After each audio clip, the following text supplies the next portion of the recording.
3 years on, the Syria spillover has suddenly triggered a full-blown eruption in neighboring Iraq. Sunni radicals carving out vast swathes of territory. We're expecting to hear remarks on that from the U.S. President Barack Obama. The U.S. pondering just how much it should get involved once more in Iraq after leaving for what it thought completely back at the end of 2011. We'll cross over to the White House for those live remarks when they take place.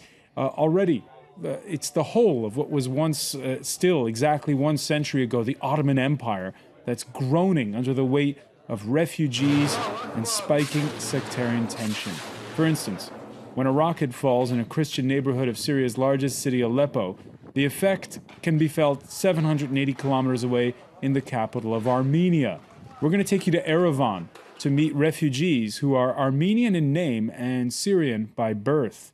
Today in the France24 Debate, we're going to be looking at how Syria's Armenians are being squeezed by all of this. With us to talk about it, Laurent, Leylekian, he's former Director General of the Euro-Armenian Federation for Justice and Democracy. Welcome to the show.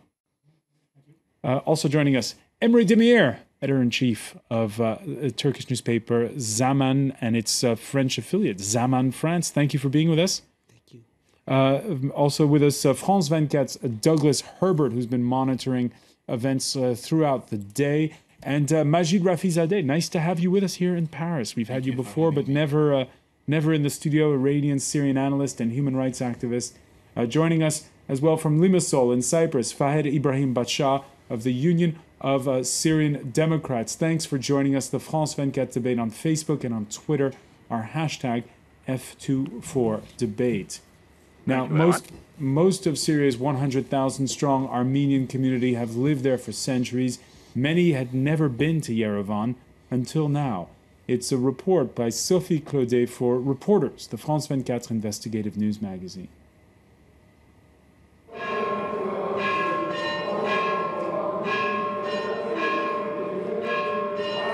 Sunday Mass in Yerevan. The majority of the faithful here are Armenians who fled war-torn Syria. Over the past 3 years, between 10 and 15,000 have sought refuge in Armenia. Most come from Aleppo, where they used to prosper as business owners and craftsmen under the protection of Basha al-Assad's regime.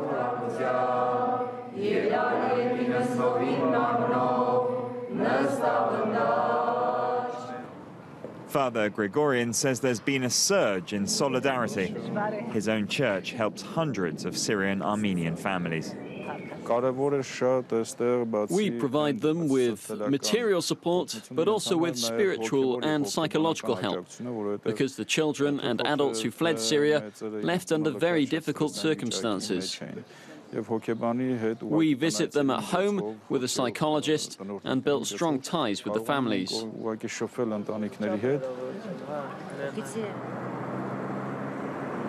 On the outskirts of Yerevan, another church takes in Syrian Armenians who can't pay for food or shelter. Archbishop Minassian, the highest Catholic dignitary in Armenia, looks after 30 families. Most have come from northeastern Syria. We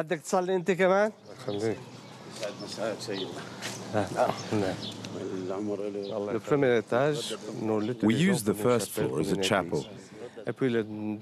Our brothers and sisters who came from Syria live on the second floor.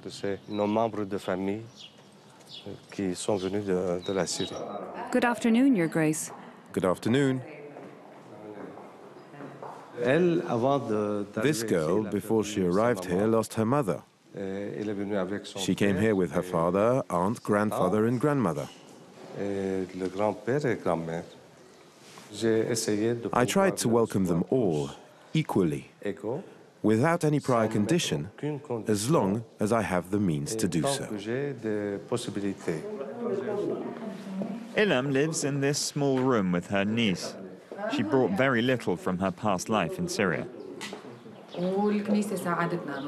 The church in Syria helped us come here, and His Grace took us in so that we could rest a bit until things started improving for us.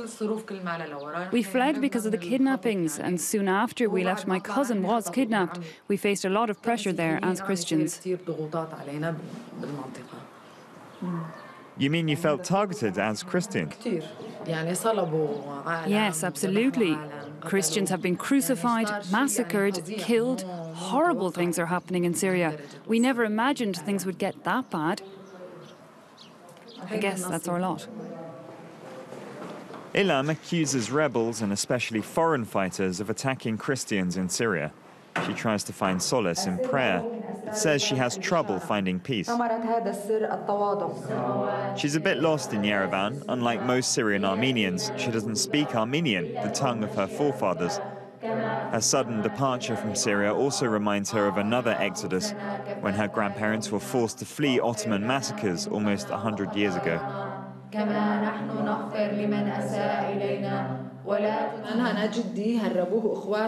My grandfather fled Turkey hidden in a barrel. His brothers and sisters hid him before they left for Syria because he was a young boy and young boys were being executed. He didn't teach us Armenian because he was afraid we'd stand out if there were other massacres. Life was really hard for our forefathers who had to leave everything behind. And now history is repeating itself with us. Without work and without much to look forward to, Ilham, a former Arabic teacher, is thinking of leaving again. She'd like to try her luck in Europe. The Armenian government is also helping refugees. The Ministry of Diaspora has been giving out free clothes. Most Syrian Armenians fled with very little personal belongings, thinking the war wouldn't last. Some families have just arrived. Others have been in Yerevan for a year or two already. I came with summer clothes. It was 7 months ago, on August 14, 2013. I have been here since. Most here were well off in Syria, but they have had a hard time making ends meet in Yerevan.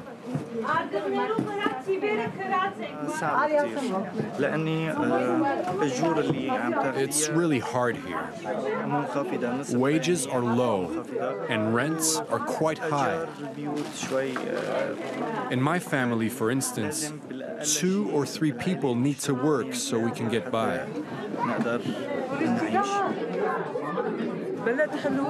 Armenia is nice, but without money or work, it's really difficult to live here. If the situation improves in Syria, I want to go back to my country. Nothing compares to Syria. Some Armenian Syrians have found it difficult to adjust, even if everything is done to make them feel at home in Yerevan. They get citizenship as well as free schooling and healthcare, and they don't live in refugee camps. But Armenia is not as rich as pre-war Syria. Almost a third of people here live in poverty. Some refugees say they feel a bit disillusioned.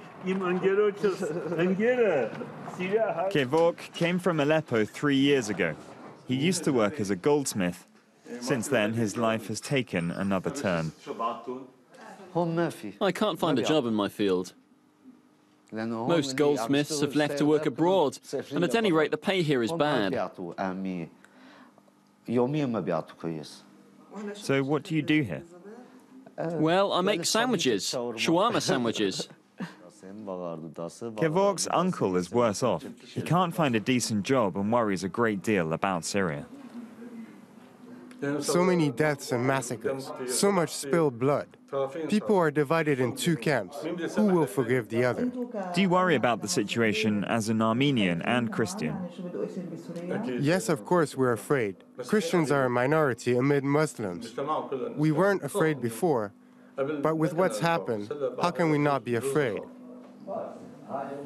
Kevork dreams of leaving again, though he knows it's unlikely to happen. My mother and father died a long time ago.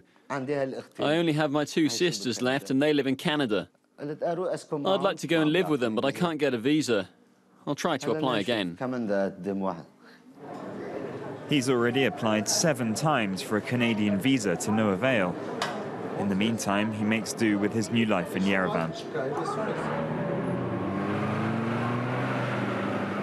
Starting on the right foot in a new country means going back to school for children, especially when the war in Syria interrupted their studies. They now study in Armenian, except in this elective class. Twice a week, they take Arabic courses. We never know, we might go back to Syria one day.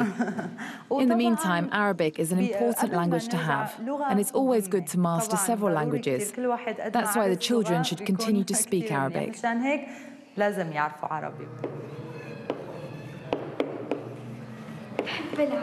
I like Arabic and I don't want to forget it because it's the language I grew up with. Do you think you'll go back to Syria one day? Yes, I believe I'll go back. Do you know what's going on in Syria right now? Yes, my city was destroyed, and the whole country too. وأصبح يقضي نهاره وليله يتحدث عن بطولاته.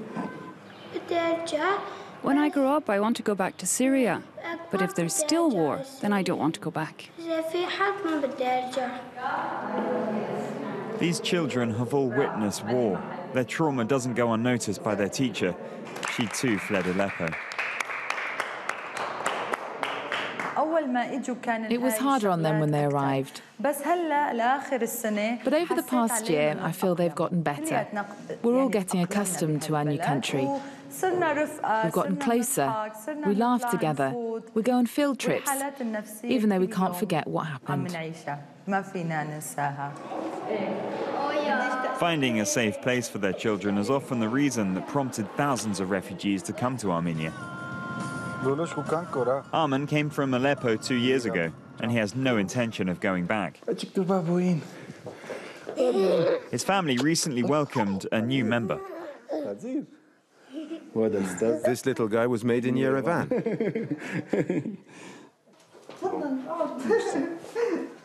When we arrived here, the situation in Syria was becoming worse by the day.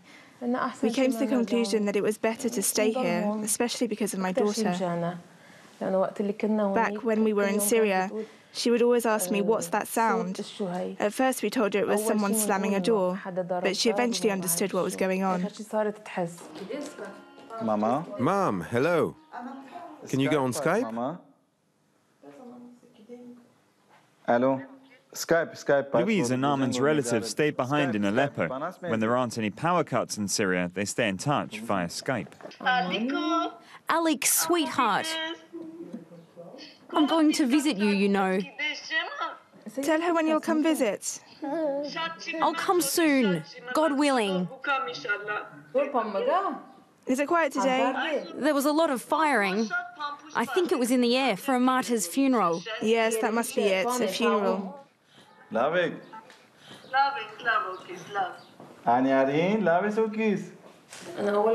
It was really hard at first. I kept on telling myself, my family is still there. What am I doing here, living peacefully? Every day I was saying, I want to go back to Aleppo, regardless of the situation. After a while, I understood that it was better to stay away, for the kids and for our future. Arman used to have a jewelry store in Aleppo. In Yerevan, he tends to this modest stand. Good idea. But nothing seems to put him down. He's one of these rare refugees who have put their past behind them. Okay, we've lost everything. But thank God we're here. We can start fresh.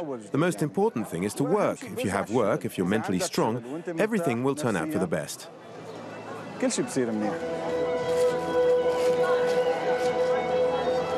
Arman is the exception to the rule. A third of the refugees who come to Armenia end up leaving again. They say they don't feel at home, even if the language is not an issue. Most grew up speaking Armenian in Syria. They don't adjust here, even if the government does all it can to help them. A few eventually go back to Syria. But the great majority try their luck in Europe or in North America, swelling the ranks of the Armenian diaspora.